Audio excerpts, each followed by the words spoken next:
It is prions. क्या होता है? प्रायोन्स। ये भी क्या करते हैं? इन्फेक्शन पैदा करते हैं। ये भी क्या है? इन्फेक्शन कॉजिंग पार्टिकल समझ लो। ठीक, तो याद करो फटाफट। प्रायोन्स, PRIONS, प्रायोन्स, है ना? क्या होता है भाई प्रायोन्स? बताओ फटाफट। प्रायोन्स ये क्या होते हैं? ये बहुत ही रेजिस्टेंट होते हैं, मतलब दवाई खा के भी इनका असर नहीं होता। नहीं आ रही बात समझ में? सबसे बड़ी बात यह है कि वायरल इन्फेक्शन तुम कर लोगे आराम से, वायरॉइड का इन्फेक्शन भी तुम आराम से कर लोगे डिसीज को। बट ये वो है जिनका वायरस या जिनका तुम कहोगे जो इन्फेक्शन है वो बहुत ही खतरनाक होता है, और इतना खतरनाक होता है कि इसको हटाना बड़ा मुश्किल है। ठीक, तो हम कहते हैं they are highly resistant, they are head to head याद कर लो, हाईली रेजिस्टेंट। ये एक तो बहुत ज़्यादा क्या है? रेजिस्टेंट है। एक बात तो ये हो गई कि प्रायोन की सबसे बड़ी बात ये हो गई, इट इज़ द क्या होता है? Highly resistant but small size होता है, स्मॉल साइज होता है। इनको याद कर लो एक तरीके। They are highly resistant glycoprotein particle, glycoprotein, अरे बोलो भाई पार्टिकल। ये क्या है? ग्लाइकोप्रोटीन पार्टिकल्स है। ठीक है, नहीं है? और ये क्या करते हैं? Causes infection. इनका होता क्या है? इससे कॉजेज इन्फेक्शन, ये इन्फेक्शन पैदा करते हैं। आई कि नहीं आई बात समझ में? क्या पैदा करते हैं? इन्फेक्शन पैदा करते हैं। करते रहो। तो प्रायोन्स क्या होते हैं? They are highly resistant small size glycoprotein particle cause infection. अच्छे तरीके से याद करो, hand to hand. They are formed,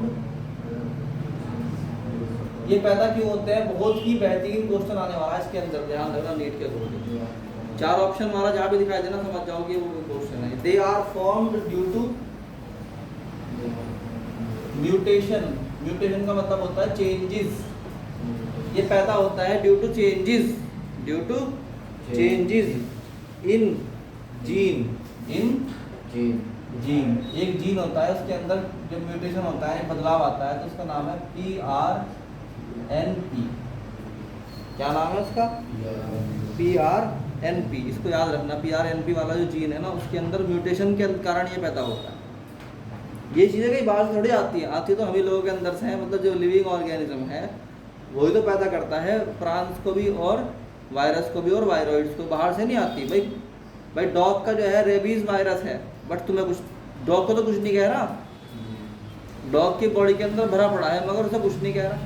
ऐसे ही अगर ह्यूमन दूसरे ह्यूमन को काट ले ऐसे ही, या किसी दूसरे जानवर को ऐसे काट लोगे तुम, तो तुम्हारे मुंह के अंदर से कुछ वायरस पहुंच जाएंगे उसके अंदर। हर एक के पास अपने वायरस हैं, तो उसके लिए काम के हैं, दूसरे के लिए नुकसान के हैं। आई नहीं मेरी बात समझ में? तो ये भी कोई ऐसा नहीं कि वायरस कोई अलग दुनिया से आते हैं, वायरस भी इसी जगह से आते हैं, कोई दिक्कत नहीं है। ठीक है, नहीं यार?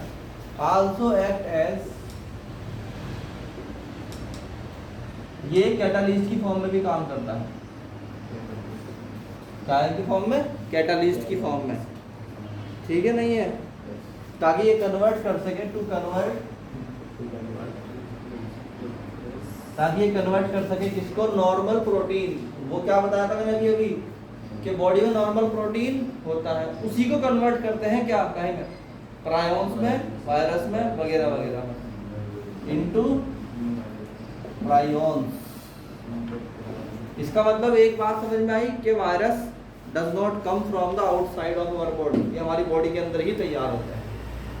ठीक, बट एक का वायरस दूसरे के लिए इन्फेक्शन बन जाता है।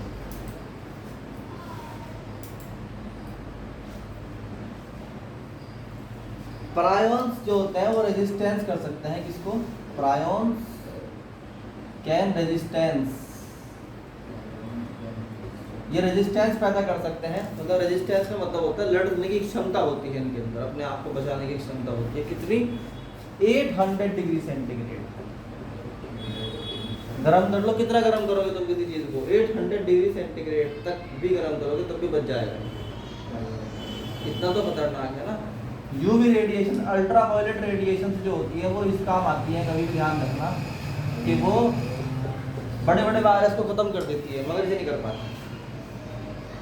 अब ऐसे क्वेश्चन पूछ सकते हैं नीट में तुम्हारे से कि भाई बताओ इनमें से कौन सी चीज़ ऐसी है जो प्रायंस जो है वो झेल सकते हैं, तो तुम बता दो कि इनमें से 800 डिग्री सेंटीग्रेड तक वो झेल सकते हैं, और एंटीबायोटिक्स को झेल लेते हैं बहुत बढ़िया तरीके से। क्या? प्रोटीएस, प्रोटीएस एंजाइम को झेल लेते हैं बड़े अच्छे तरीके से, प्रोटीएस एंजाइम को झेल लेते हैं, न्यूक्लियस एंजाइम को झेल लेते हैं, न्यूक्लियस एंजाइम को भी रेजिस्टेंट कर देते हैं बहुत आराम से। ये सब कुछ याद करने की चीज़ें हैं भाई, ठीक है नहीं है? और फॉर्मेल्डिहाइड क्या होता है, बताया फॉर्मेल्डिहाइड क्या होता है? अभी बताऊंगा फॉर्मेल्डिहाइड के बारे में, सुन बताओ। ये फॉर्मेल्डिहाइड एसिटिक एसिड ये क्या है? ये एंटी रेजिस्टेंट है। ये जैसे तुम पहले ज़माने में क्या होता था कि जैसे जो औजार होते थे ना डॉक्टर के, जिससे वो ऑपरेशन करते थे, उनको रखते थे फॉर्मेल्डिहाइड में, एसिटाल्डिहाइड में। क्यों रखते थे? जो बैक्टीरिया है या कोई भी वायरस आ गया होगा वो ख़त्म हो जाएगा, ठीक? तो ये बहुत ज़बरदस्त वाला क्या है, एंटीबायोटिक या एंटीवायरस है, बट उसे भी खत्म, उसे भी झेल जाता है, प्रायोन उसे भी झेल जाता है। आई बात समझ में? तो एग्जाम्पल्स याद कर लो इसके, दो एक एग्जाम्पल है इसकी। एग्जाम्पल जो है ना, ये मतलब बीमारी क्या करता है, ये कॉमन डिसीज है ना, कॉमन डिसीज समझ लो। एक तो ये नर्वस टिश्यू को डैमेज कर देता है, डैमेज नर्वस टिश्यू। जो भी चीज़ तुम्हारे नर्वस सिस्टम को खराब करेगी तो सबसे खतरनाक वो होगा, ठीक? नर्वस सिस्टम इज गॉन इसके आने के बाद। नंबर 2 इसके अंदर क्या होता है, स्क्रैपी ऑफ शीप, याद कर लो, स्क्रैपी ऑफ शीप एक प्रॉब्लम ये वाली होती है, याद कर लो फटाफट, scrapie of sheep and क्रूड्स felt,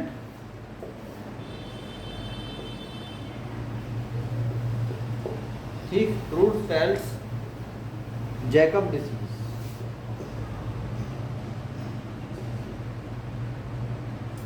बस बोलो भाई, शॉर्ट फॉर्म में पूछ आ सकता है CJV। आ गई समझ में बात? नहीं आई? उसके बाद क्या होता है इसके अंदर, कुरु, एक प्रॉब्लम का नाम है इसकी कुरु। बस ये था तुम्हारा प्रायोन। इससे ऊपर प्रायोन के ऊपर कोई क्वेश्चन नहीं आ सकता, लास्ट हाईएस्ट लेवल पे नॉलेज है इस बारे में, ठीक?